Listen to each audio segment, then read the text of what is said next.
Hi everybody, Patty Cesarini here, and I am sitting down with the interim head coach of our baseball program, Coach Brian Nelson. Coach, yes, you are back. We're happy to have you back. You were here as an assistant coach from 2021 to 2023, director of program operations in 2024, but you were doing that from Texas. You know, this place just has to hold a very special spot in your heart, huh?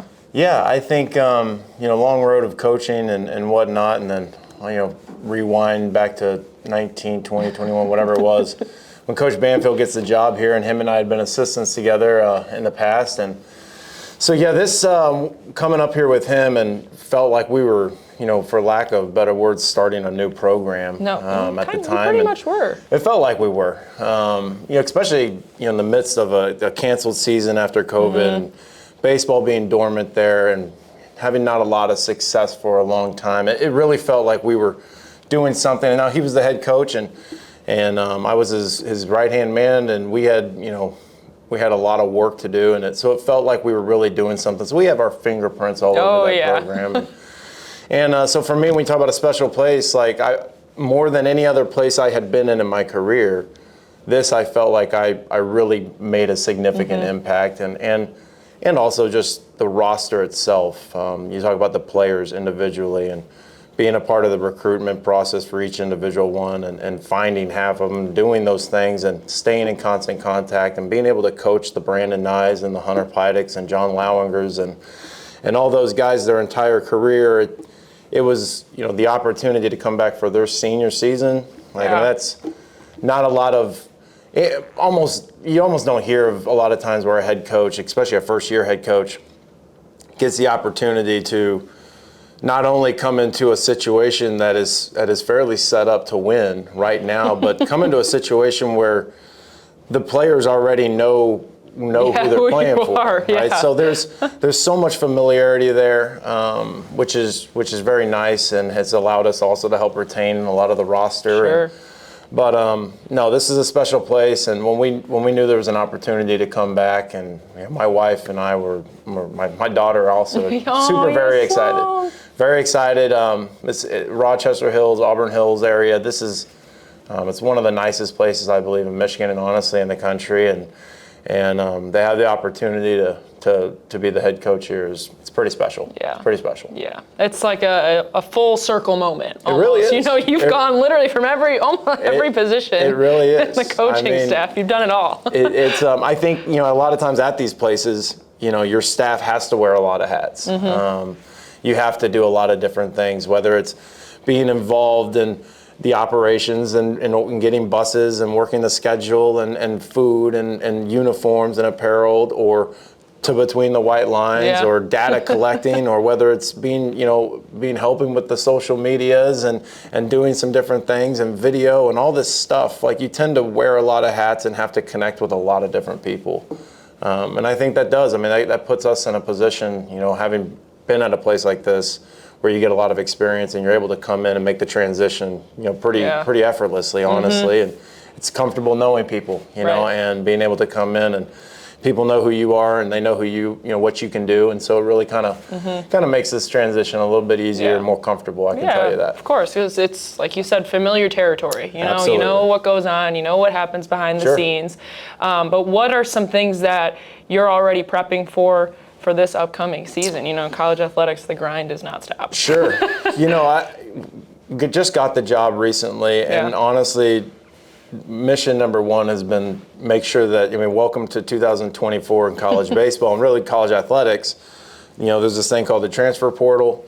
It's a real thing, and it is what it is, and we either have to, you can resist and probably fall by the wayside at some point, or you can embrace the change that it is in college athletics and navigate it the best we can. So the moment I got the job has been being on the phone with our current players, starting from the top to the bottom for our seniors down to the freshmen. Not that there's any difference in who's important, but what I found is that if I get the seniors on board, those guys can start trickle down, and they're helping retain. And it's been really special. In 1 week, you've got, and this isn't just about me at all. You've got a group of guys, not just the seniors, but a big part of the juniors and some of these sophomores, and that, rising, that is, that saw how close Oakland has been to winning a conference championship, especially over the last 3 years. I mean, we've been so close. Right there.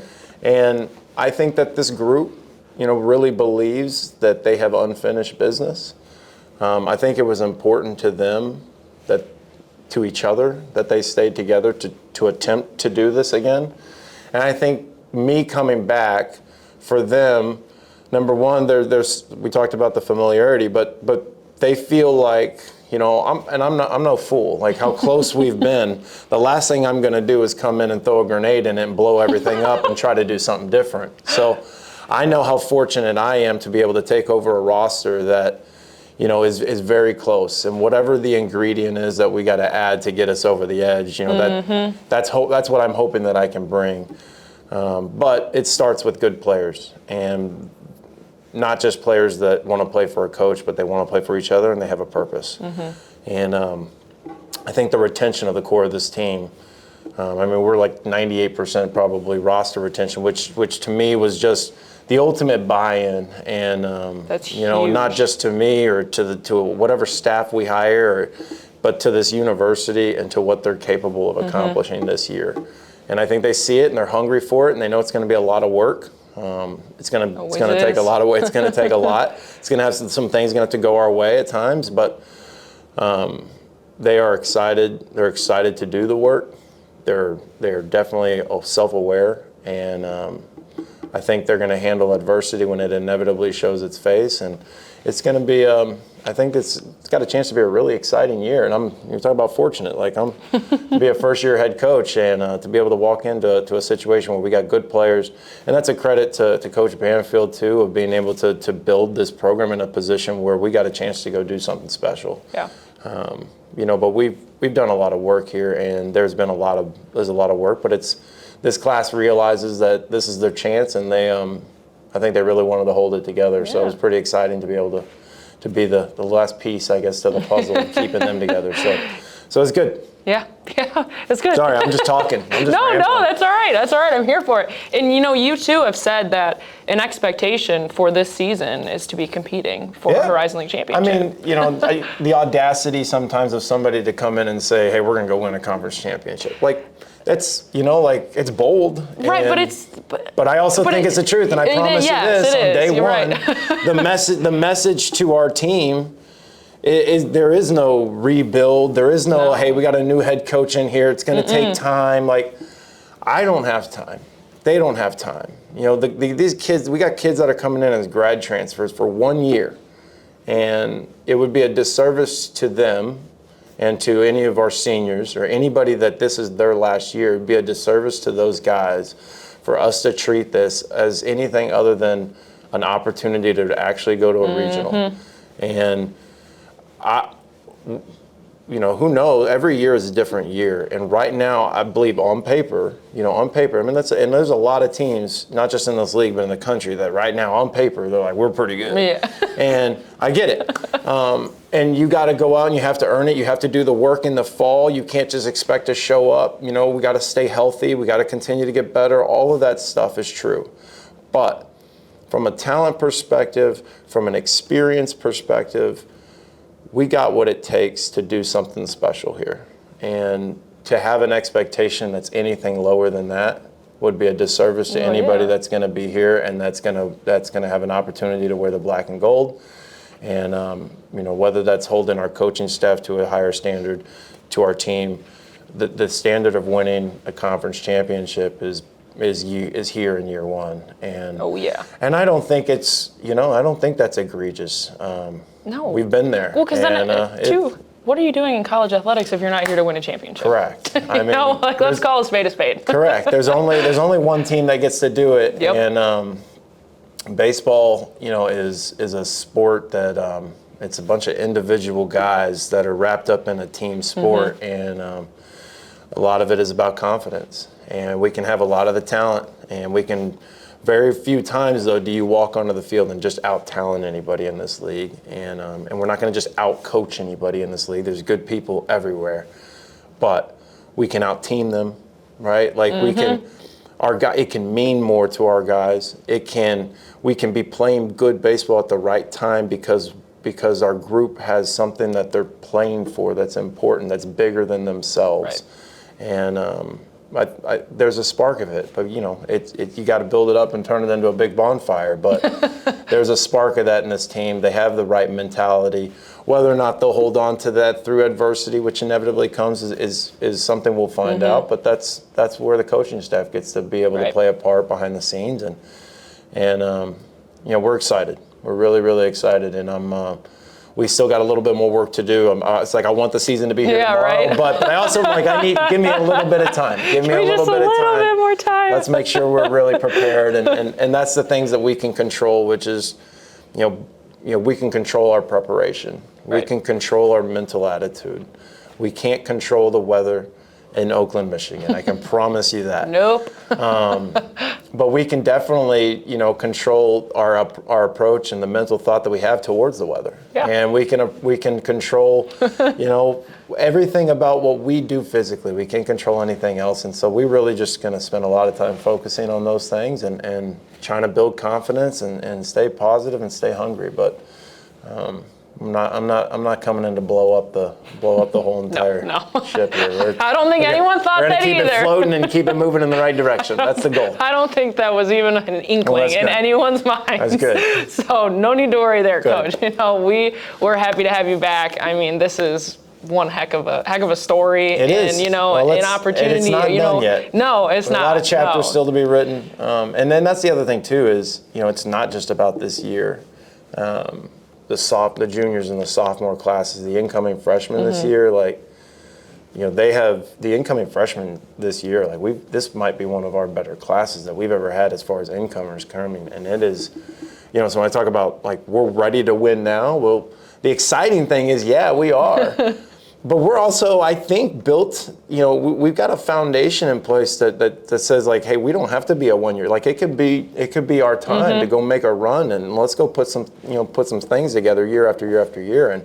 And that's what we're selling is that, the future is very bright here at Oakland. Yeah. And I think we've only begun to scratch the surface of 100%. What we're capable of doing. And a lot of those guys along the way over the last 3 to 4 years who have helped, create this program, the Ian Clearys, the Gabe Luxes, the Brandon Heidels, the Brandon Deckers, those guys, that have helped pave this way and create this opportunity for the Brandon Nyes and the Hunter Pidicks this year.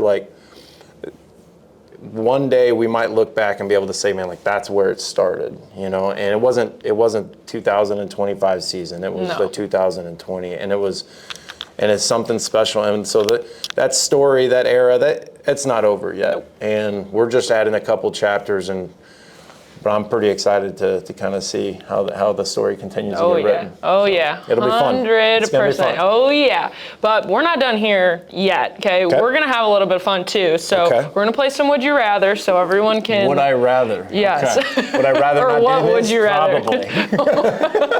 Well, we don't have to if you don't want to, but all right, let's go. I think they're pretty funny. So, okay, would you rather talk like Yoda or breathe like Darth Vader? I'll breathe like Darth Vader. Okay. Can you give Number us... one. Can you give us a... Oh, okay, I liked it. It's all right. I would butcher the Yoda. My brother would make fun of me. It's okay. It's all right. We don't need to put that out there. Darth Vader. Fair. Stunning. Great. Okay, would you rather swim in a pool of Nutella or a pool of maple syrup? That's a bold choice because I feel like you could actually swim in the syrup. You're not moving. That's true. You're not moving in Nutella. But from a just the stickiness standpoint, is the syrup ever coming off? I don't know. So you got to go Nutella by default? Plus, it seems healthier. It's probably a little healthier. I would have to argue, I think I'd rather eat Nutella than drink syrup. So just in case, because you get those moments where you swallow water. There it is. Okay, odd question. Thank you. I know, anytime.